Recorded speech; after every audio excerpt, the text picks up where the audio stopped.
Hello and welcome back to 30 Days to Learn Photoshop. This is day 4, Toolbar Walkthrough. I'm Ben Gribbin, and in today's lesson we're going to do a brief introduction to the Photoshop toolbar. So we'll just do a quick run through of what everything is and what they do.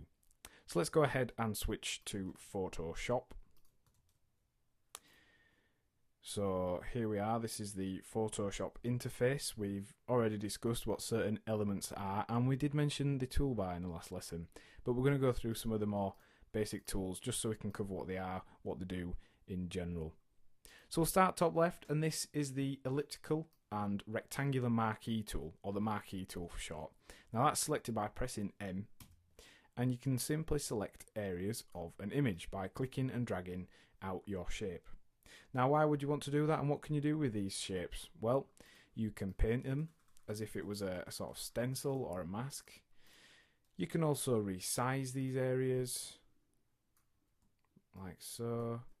You can delete them. So there's a lot of things you can do with that tool.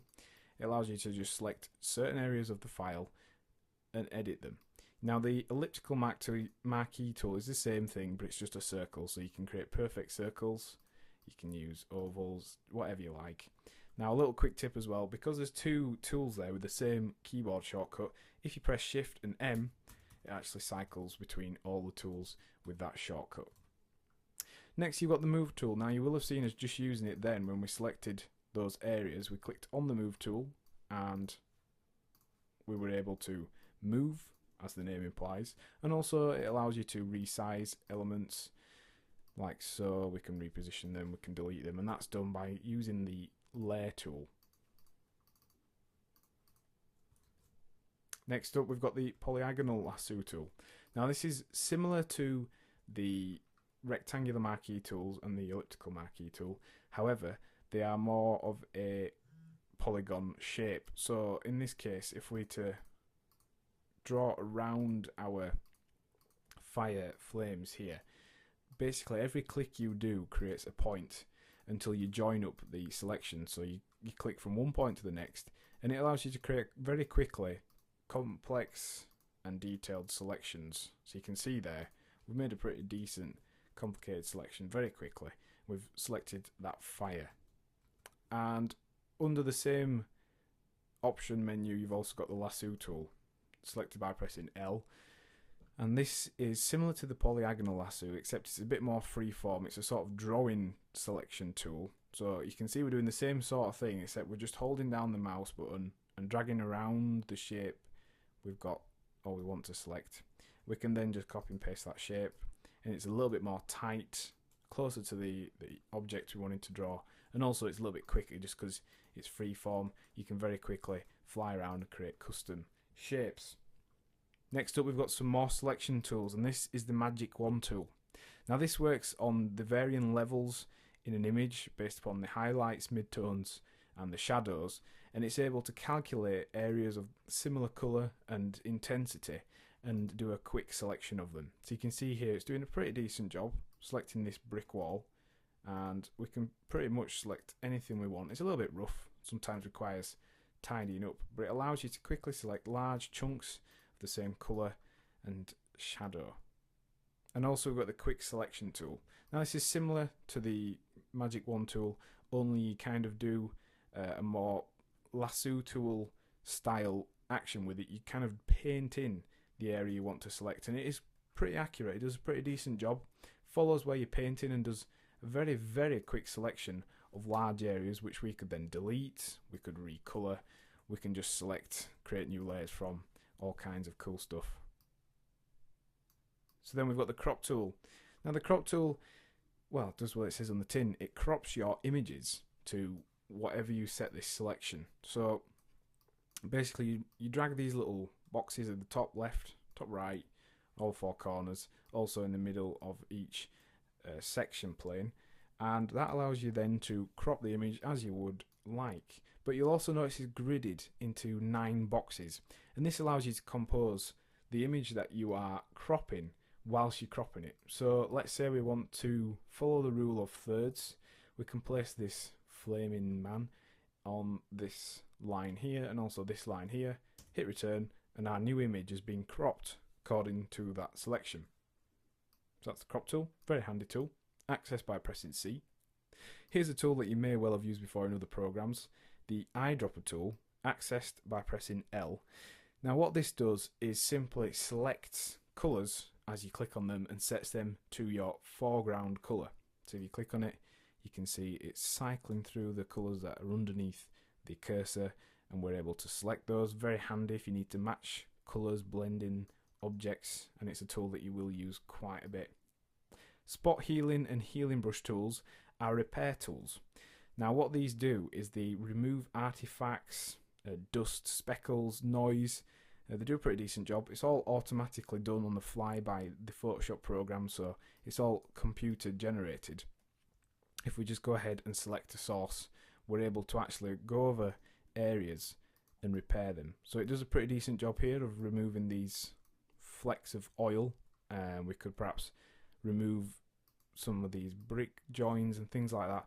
So it's a great way of taking old photographs, completely repairing them, and just being able to repair any damaged folds, creases, tears, anything like that once you've scanned them in. The spot healing brush does a similar sort of thing, except you don't have to define a source for where you're repairing your image from. You just literally paint, and Photoshop does its best job possible of trying to repair the area that you have set. So if we try and remove those oily bits there, it does a pretty good job of removing them by calculating what's around that area without those images and artifacts. Now the brush tool, that is something that is used a lot, and you can actually, unlike a lot of other programs, add brushes to the Photoshop brush tool. You can define your own brushes. It's very simple. All you need to do is, if you go onto this panel here, you're able to select the different brush heads. You can set the hardness, the sizing, all kinds of pretty advanced settings, and these allow you to create some really highly detailed graphics. And again, it just works like any other paintbrush would. You just simply draw with your mouse, and that creates the area of colour that you want to do. You can change the opacity and all kinds of things, but again, don't worry, we will be looking at this further into the lesson. Then we have a clone stamp tool. Now this is kind of like the spot healing tool, only it's manual. So you select an area and it will actually duplicate that area wherever you want it to go. So you can actually do manual repairs of a photograph. If, for example, you think the Photoshop interface and software isn't quite doing a good enough job, you can actually go through, and this is what you'll see magazine photographers work on. They will use this tool to manipulate images to make them as they want them to appear.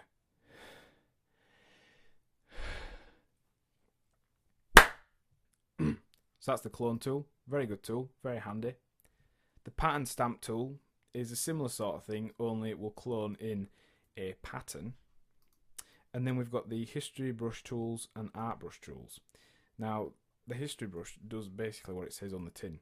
So I'm just going to quickly apply a filter to this image so we can show you what the history brush does. It basically works in reverse to the brush tool. So wherever you paint, it will actually return your image to the one that is saved on the hard drive and how the original document looked.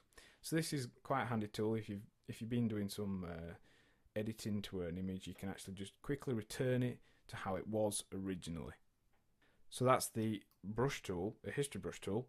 The art brush tool, that is a very similar thing, except it allows you to create faux paintings or pastel drawings by simply going over an area. It will actually convert a graphic into these kind of almost collage style images.